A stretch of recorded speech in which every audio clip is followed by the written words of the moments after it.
Bajo las colinas derrumbadas de Jerusalén, un silencio de 3000 años finalmente se ha roto. Durante siglos, los susurros hablaban de la tumba perdida del rey Salomón, una cámara de oro, sabiduría y secretos demasiado poderosos para ser compartidos. Los eruditos la descartaron como una leyenda, pero una tormenta, un túnel oculto y una cámara sellada lo cambiaron todo. Lo que se descubrió dejó a los expertos atónitos y a los creyentes conmocionados. En este video revelaremos los tesoros, las inscripciones y los misterios dentro de la tumba de Salomón, y por qué el mayor secreto puede que aún esté esperando en la oscuridad. Durante siglos, el nombre de Salomón ha llevado consigo un aura de asombro, misterio e incluso miedo. No fue un rey común. La Biblia lo retrata como un hombre de sabiduría deslumbrante, con una riqueza que desafiaba la imaginación y un reino que brillaba como un faro en el mundo antiguo. Su reinado en el siglo X a.C. marcó lo que muchos consideran la Edad de Oro de Israel, y sin embargo, entre la grandeza de sus templos, palacios y vasto imperio comercial, una pregunta ha perseguido a historiadores, exploradores y devotos por igual. ¿Dónde descansó por última vez este rey legendario? La respuesta ha sido susurrada a través del tiempo, entre acertijos, mitos y búsquedas desesperadas que casi siempre terminaban en decepción. Las escrituras dejan pistas tentadoras, pero sin direcciones claras. Salomón es recordado por construir el primer templo, una obra maestra de vigas de cedro del Líbano, paredes recubiertas de oro y piedras tan finamente talladas que parecían encajar sin mortero. Si su templo podía brillar como una joya sobre Jerusalén, sin duda su tumba no sería menos extraordinaria. Sin embargo, los textos son extrañamente silenciosos respecto a su entierro. Jamás se ha desenterrado un sarcófago, ni un monumento con su nombre, ni una cámara revelada con certeza.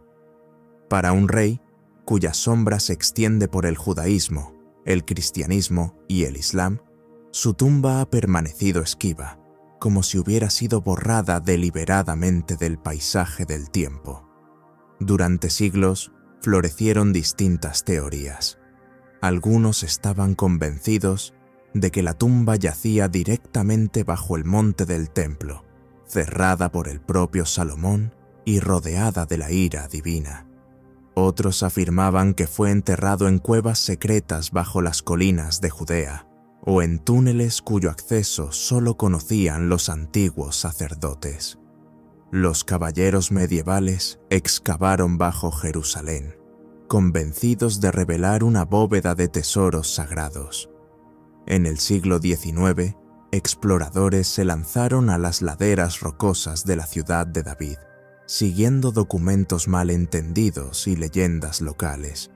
Una y otra vez se marcharon con nada, salvo piedras rotas y el corazón lleno de desesperación.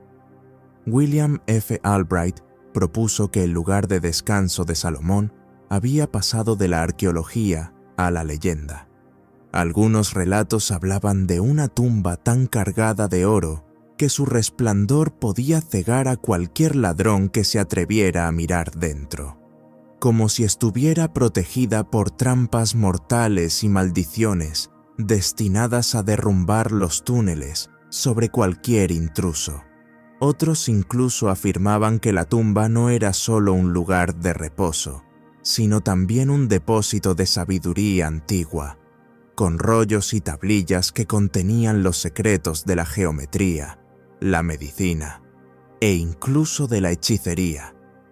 El propio silencio de la historia encendió más rumores. Si el templo de Salomón pudo desaparecer sin dejar rastro tras la conquista babilónica, también su tumba pudo haberse perdido bajo el implacable paso del tiempo. Al amanecer del siglo XX, gran parte del mundo académico descartó la búsqueda como una fantasía romántica.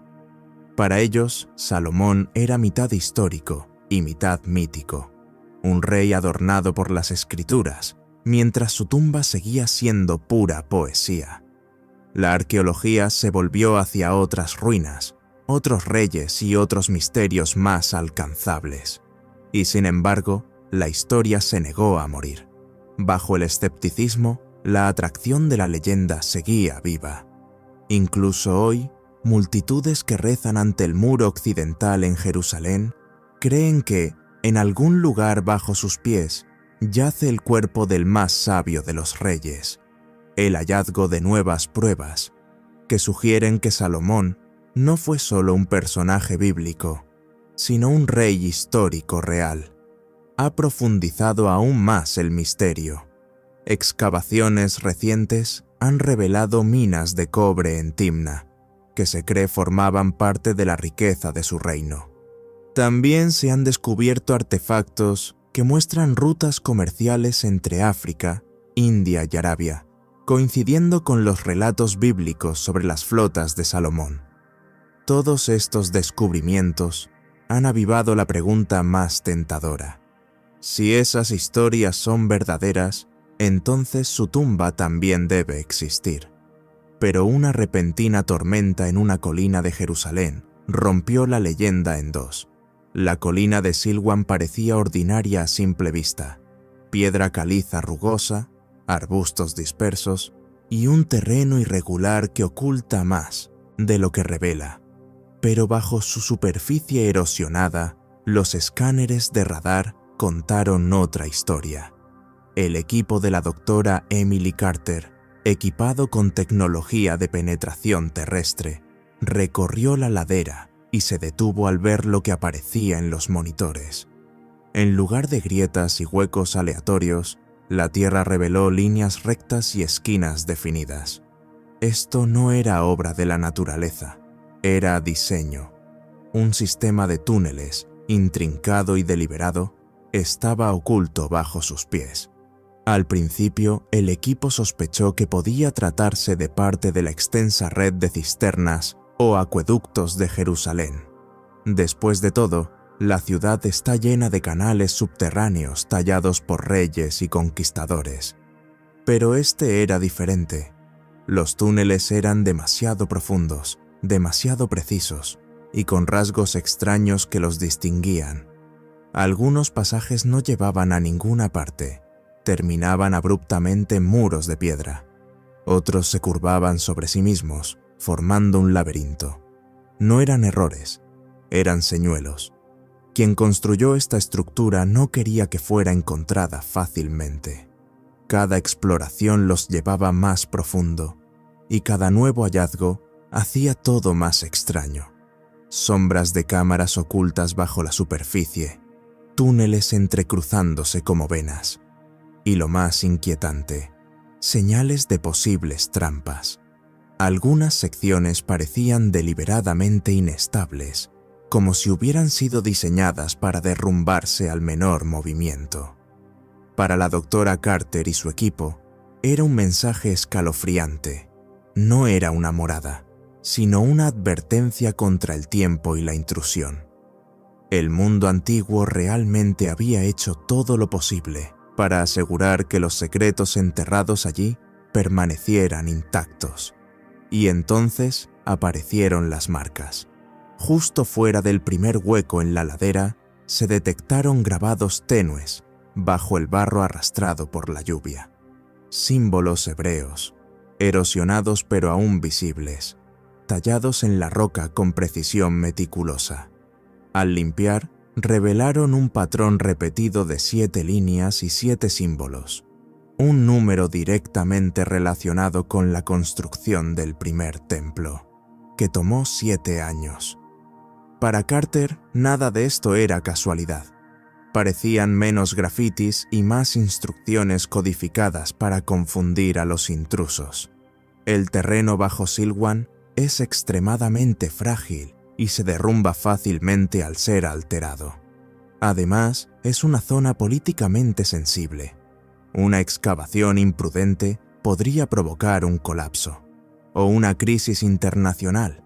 Por eso, Cada paso era lento y meticuloso, cargado con el peso de la historia y la diplomacia.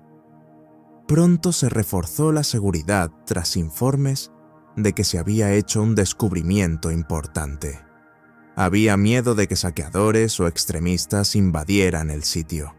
El peligro no provenía solo de las rocas inestables, sino también de la codicia humana. En el plano intelectual, la promesa de los próximos días, días de descubrimientos y revelaciones que la gran tumba parecía guardar, superaba con creces el peligro inminente. Los túneles eran asombrosos. Su diseño, limitado por la más cuidadosa artesanía, manifestaba una sensación de previsión e inteligencia difícilmente comprensible para su tiempo, incluso en la mente de sus propios constructores. A Carter le gustaba referirse a ello como ingeniería antigua con paranoia moderna. Cada desvío del camino, cada callejón sin salida, parecía llevar la conciencia de alguien que había planeado para los intrusos miles de años antes. Era, al fin y al cabo, como si el propio rey Salomón supervisara la construcción de su refugio, diseñándolo de tal manera que nunca sería tocado hasta el momento señalado. Y justo más allá de una losa de piedra sellada durante milenios, la tierra parecía lista para exhalar su secreto. Durante semanas, el equipo observó la losa como si fuera un acertijo tallado en piedra. A la mayoría no era más que una roca, irregular e inmóvil. Pero para la doctora Emily Carter, era una barrera creada para mantener a los intrusos fuera y los secretos dentro. Abrirla no se trataba de fuerza bruta, sino de comprender la mente de sus constructores. No eran simples albañiles, eran guardianes que se habían preparado para este mismo momento 3000 años atrás. La piedra no era lisa ni decorativa, pero estaba tan perfectamente encajada en el túnel que no había grietas ni uniones por donde hacer palanca. A su alrededor se veían ranuras y marcas apenas visibles, desgastadas casi hasta desaparecer. Pero bajo la luz en ángulo y los escáneres de alta resolución, los detalles comenzaron a emerger. En realidad, no era solo una puerta, sino la parte esencial de un sistema defensivo. Los escaneos de radar habían revelado pasajes falsos y túneles trampa diseñados para colapsar. Carter temía que un solo movimiento erróneo podría hacer que toda la colina se viniera abajo. El trabajo comenzó con precisión quirúrgica. Sus ingenieros usaron escáneres láser y modelos 3D para mapear cada hendidura, cada grieta, cada hueco sospechoso. Era como desactivar una bomba en la que el cable estaba hecho de piedra y tiempo. Día tras día, el equipo trabajó en silencio, respirando sin cesar. Giraban palancas, golpeaban suavemente los puntos débiles y analizaban las antiguas inscripciones, que quizás eran instrucciones codificadas. La propia Carter pasó noches enteras estudiando un fragmento de texto hebreo hallado cerca del sitio, comparándolo con descripciones bíblicas sobre la construcción del templo. Algunos fragmentos hablaban de puertas que solo ceden ante la sabiduría y de piedras alineadas con las estrellas. Para ella era casi como un plano poético, dormido durante milenios, esperando ser descubierto. Entonces rugió. Un sonido grave, retumbante, llenó la cámara mientras la losa se movía ligeramente bajo presión. Polvo cayó del techo y el suelo tembló bajo sus pies. Por un instante sobrecogedor, el equipo se paralizó, temiendo que el colapso que tanto habían temido ocurriera. El temblor se disipó y solo quedó el silencio, con la certeza de que el sello se había movido por primera vez en siglos. El aire se impregnó de una mezcla de emoción y miedo. Estaban más cerca, pero el peligro era real. Al tercer día de esfuerzo, finalmente lo lograron. Tras ajustar un sistema de poleas, La losa se abrió lo suficiente como para dejar escapar una ráfaga de aire frío y viciado. No era una simple corriente, era el aliento de los siglos, un aire que no había tocado el mundo exterior desde la época de Salomón.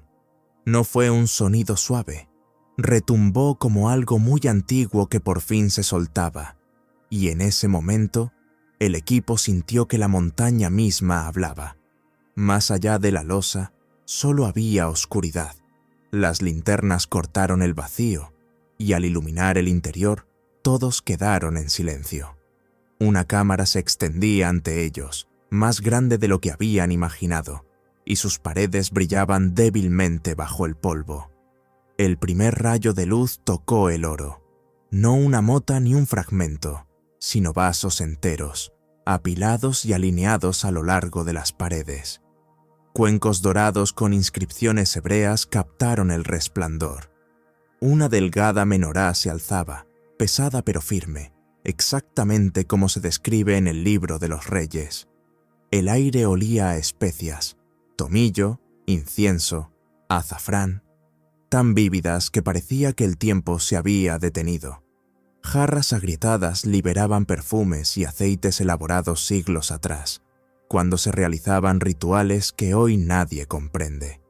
En una esquina, sedas y telas, sus colores apagados pero aún visibles, evocaban rutas comerciales que llegaban hasta la India y África. Leones y palmeras tallados en marfil yacían cubiertos de polvo, pero aún brillaban bajo la luz. No era un mito, era real. La tumba había dejado de ser una leyenda. Sin embargo, el resplandor del tesoro no se comparaba con los extraños símbolos tallados en las paredes. Los tesoros deslumbraron a todos, pero no fue el oro lo que los dejó inmóviles. Fue el silencio, y luego los grabados. La luz de las antorchas barrió las paredes de la cámara, revelando formas que no eran ni aleatorias ni ornamentales.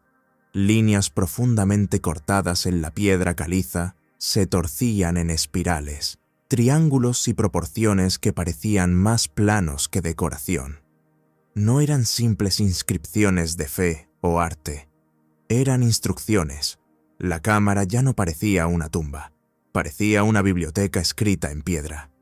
En el centro del muro norte, un símbolo dominaba, una estrella, aguda, deliberada y grabada con precisión, recordaba inquietantemente a lo que siglos después se conocería como la estrella de David. Pero esto no era un emblema nacional tallado en una bandera. Era antiguo, puro y conectado directamente con el reinado de Salomón. Según las leyendas, era más que un símbolo. Era el sello de Salomón, una marca dotada de poder místico, capaz de dominar espíritus y sellar conocimientos demasiado peligrosos para los hombres comunes. Encontrarlo allí, en las profundidades de una cámara oculta, bastaba para hacer dudar incluso a los arqueólogos más escépticos. Y las paredes mostraban mucho más.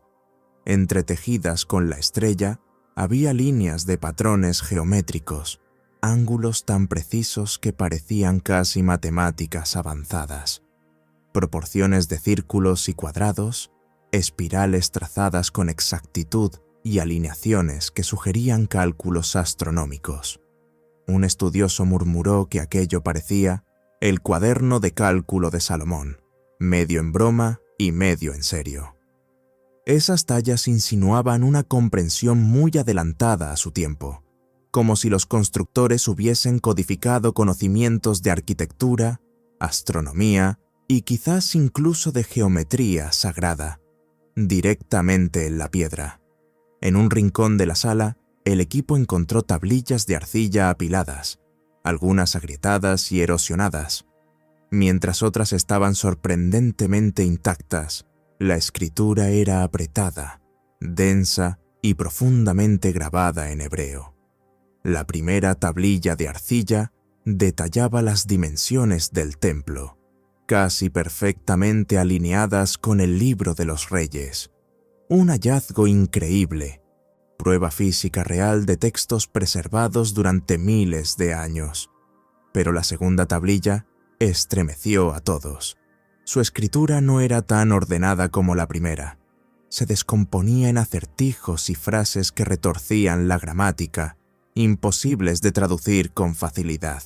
Llaves, sabiduría oculta, la voz dentro de la piedra. Más un cifrado que un registro histórico. Una frase destacaba: la luz del conocimiento está sellada hasta que la estrella sea girada. Y los arqueólogos se miraron con inquietud, preguntándose si era una metáfora, un símbolo poético o una instrucción literal.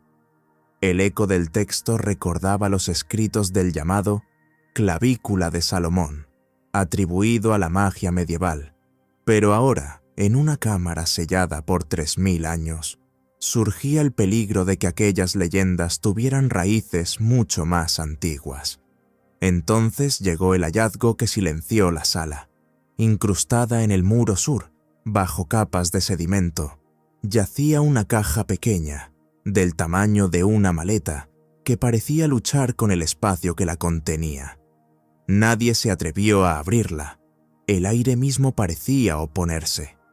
Carter anotó en su cuaderno que estar junto a ella era como invadir la memoria de alguien. El equipo la catalogó, la fotografió desde todos los ángulos y debatió su destino, pues abrirla podía destruirla, pero dejarla cerrada desafiaba la tentación que los había llevado allí. Entonces surgieron las palabras que encendieron un incendio académico mundial. Cuando Salomón habló desde los muros, la caja seguía sellada, pero otra cosa captó su atención. En la pared oriental, entre polvo y hollín, unos rasguños brillaban bajo la luz.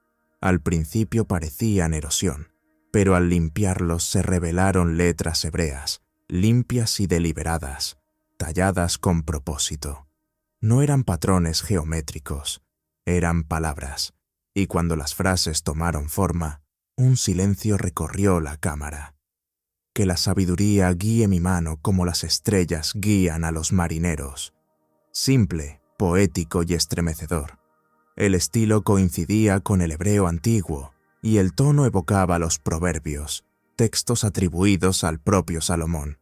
Para Carter y su equipo, era como si los muros hubieran abierto un portal para dejar hablar al rey a través de 3 milenios.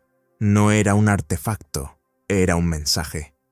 El caos se desató en el campamento base. Imágenes, análisis, debates, titulares de Las últimas palabras de Salomón y Fraude bíblico en Jerusalén. Unos lo llamaron la prueba definitiva, otros una falsificación tardía. Rabinos, teólogos y académicos de todo el mundo discutían mientras Carter, serena, declaró: no buscábamos a un rey, pero las pistas nos llevaron a él, y cuando la historia susurra, debemos escuchar. Sin embargo, el verdadero asombro llegó cuando, bajo la misma pared, emergió otro nombre: Sheba. Tallado con la misma mano, no era una inscripción cualquiera, sino el registro de una visita real hacia el 950 a.C., la misma narrada en el libro de los Reyes y el Corán. Salomón y la reina de Saba, dos figuras unidas por la leyenda, quedaban ahora unidas en piedra. Carter lo describió como un instante en que el tiempo se detuvo. El relieve mencionaba marfil, incienso, oro y un intercambio real que selló una alianza más allá de la admiración. Si era auténtico, aquello reescribía la historia. El encuentro no era mito, sino un evento que cambió la geografía política y espiritual del antiguo Oriente. No obstante su gloriosa causa, el hallazgo volvió a dividir las opiniones. Casi de inmediato, las autoridades religiosas, del judaísmo, el cristianismo y el islam, se abalanzaron sobre la inscripción, declarándola como prueba irrefutable. Los sacerdotes vieron en ella la evidencia viva de las escrituras. Los imanes citaron la Sura 27 del Corán, que menciona la llegada de Saba ante Sulaimán trazando paralelismos con el texto recién descubierto. Los rabinos la señalaron como una confirmación del antiguo esplendor de Israel. Entre tantas exaltaciones y alabanzas, los expertos comenzaron a reaccionar. Algunos afirmaron que los caracteres no parecían exactamente del siglo X a.C. Otros insinuaron que podría tratarse de una adición posterior, hecha para reforzar la leyenda. También hubo quien murmuró que el momento del hallazgo era demasiado conveniente.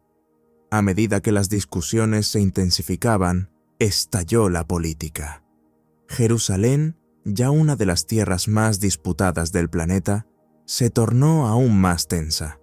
Los gobiernos debatían sobre los derechos de propiedad del sitio, mientras las facciones religiosas se enfrentaban entre sí sobre quién tenía la interpretación legítima del descubrimiento. De pronto, la excavación de Carter dejó de ser arqueología y se transformó en un pararrayos para la fe, la historia y la identidad nacional. Se rumoreaba que las autoridades estaban moviéndose en secreto para restringir el acceso, temiendo que la inscripción reavivara viejos conflictos. Pero bajo todo ese ruido, algo más profundo vibraba. Para los arqueólogos en la cámara, la inscripción no solo confirmaba la existencia de Saba, sugería que su encuentro con Salomón había tenido consecuencias mucho más amplias que las registradas en los textos. Aquellas alianzas significaban rutas comerciales que se extendían hacia África y Arabia. Los símbolos insinuaban intercambio de conocimiento, quizás incluso de conceptos tecnológicos o arquitectónicos. ¿Qué tal si la sabiduría de Salomón no fue únicamente inspiración divina, sino una amalgama de ideas provenientes de múltiples reinos?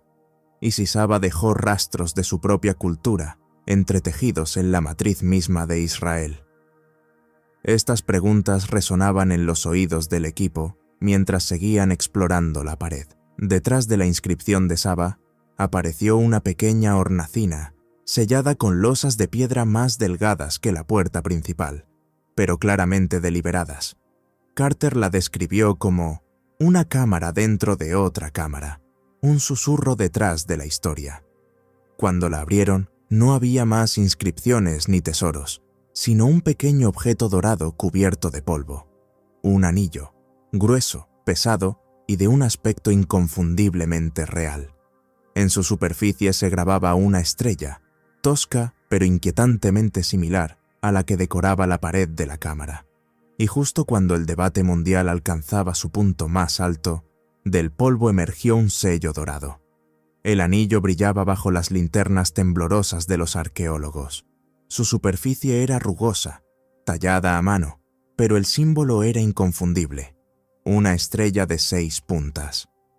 Para los ojos modernos, parecía la estrella de David, aunque esta versión era antigua, primitiva y cargada de significado. Los análisis de laboratorio confirmarían después que la metalurgia del oro coincidía perfectamente con el siglo X a.C., la época de Salomón. Para Carter y su equipo, no era solo una joya, era identidad, un sello que quizá marcó decretos, tratados y la autoridad del rey más legendario de Israel. La posibilidad de que fuera el anillo personal de Salomón electrizó al mundo.